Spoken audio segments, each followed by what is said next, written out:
पालघरच्या डहाणूमध्ये मतदान केंद्राबाहेर राडा झालेला आहे। शिवसेना आणि भाजप कार्यकर्त्यांमध्ये धक्काबुक्की झालेली आहे।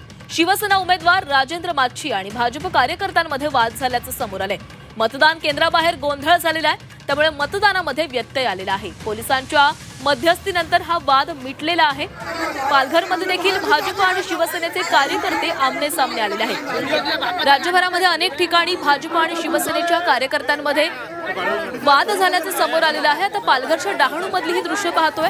डहाणूत मतदान केंद्राबाहेर भाजप आणि शिवसेनेचे कार्यकर्ते आमने सामने आले। पोलिसांच्या मध्यस्थीनंतर हा संपूर्ण वाद मिटलेला आहे। आपण हे दृश्य पाहतोय आणि या संदर्भात अधिक बोलूयात। आमचे प्रतिनिधी हर्षद पाटील आपल्यासोबत आहेत। हर्षद, पालघरमध्ये देखील भाजप आणि शिवसेना आमने सामने आलेली आहे, काय नेमका मुद्दा होता? नक्कीच दोनही पक्ष साठी ही लढाई प्रतिष्ठेची झालेली आहे।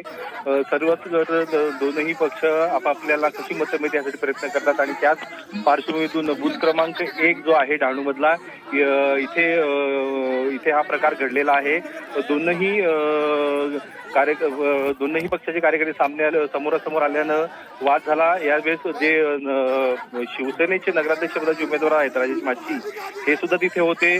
त्यामुळे त्यानंतर यांचा वाद इतका विकोपाला गेला की पोलिसांना तिथे यावं लागलं। पोलिसांनी मध्यस्थी केल्यानंतर काही वेळात इथला जो वाद होता तो मिटला। मात्र सद्यस्थितीला वातावरण जरी शांत दिसत असलं तरी तिथलं वातावरण सध्या तरी तापलेलंच पाहायला मिळतं। नक्कीच हर्षद, दिलेल्या माहितीसाठी धन्यवाद।